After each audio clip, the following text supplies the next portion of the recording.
So we got some good questions, Nastia. We did. Our first question is from none other than Brett McClure. I don't know any other Brett McClures. He said, for me, a beneficial training tool was consistently recreating competition pressure in the gym. What were some unique ways you were able to do that? Brett McClure, Olympic silver medalist, obviously. Did you have any good techniques to do that, Nastia? You know, I did. We did pretty much every single day. We would try and mimic the competition. So we would go up to an event and do like a 30-second touch, do a one routine, and then you go up and salute. And for me, it was always, you know, consistency was such a huge part of my training, and so I always focused on that. So anytime I raised my arm up to salute to even my dad, you know, I was a little bit nervous because I knew that I wanted to stay on that beam or, you know, make my bar routine, and that just seemed to help me. Yeah, I think for us, physically simulating the situation, like you said, raising your hand, having people watch you, but a lot of it's mental too. You know, you got to create it in your head. And I know my dad, he was an Olympian in 1968, and he said every time he did a horse routine, he told himself, if I hit this routine, I make the team. If I don't, I don't make the team. And really, in the end of the day, that's what it comes down to.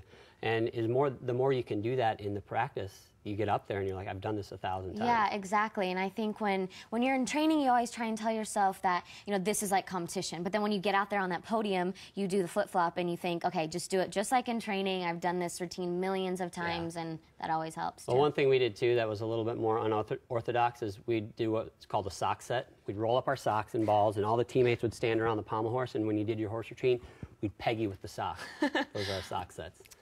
Don't try that at home. Yeah. We have one more question. Do gymnasts use the internet to watch videos of their international rivals? That's from Leona. And I think they do a lot more. I think so, too. And the one guy that jumps out in my head that did this was Paul Hamm.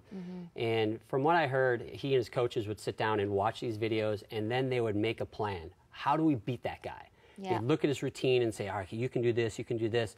And I never really thought about it in those strategic ways, but you know, that can be really beneficial. How about you? Yeah, I think so too. And being able, you know, when you get to a competition, you can't change your routine. You can't add new skills when you're there. So with obviously the use of the internet and technology these days, it's amazing to be able to watch, you know, a different country's national championships or an international competition to see kind of what they're up to. And, you know, of course, you always try and become the best gymnast that you possibly can, but you're still wanting to, I guess, beat the other competitors. So I think it helps. With technology kind of changing the sport a little bit, do you think there's athletes out there that want to kind of keep it under wraps? Oh, definitely. I'll be honest, I stole stuff from guys all the time. You stole stuff from me yesterday. I did. Well, don't talk about that. No, but do they try to keep that under wraps? I think so, yeah. And, you know, it's funny because, of course, you know, I think a lot of gyms are open to the public, you know, when you go in to train, but I can't tell you how many times, you know, we have competitions and people come in with their video cameras, you know, before the Olympics, and they're trying to tape my bar routine and, you know, stuff. So I think people are definitely trying to get that. Yeah, that's funny. Well, thank you guys very much for your questions. Keep them coming. Log on to universalsports.com.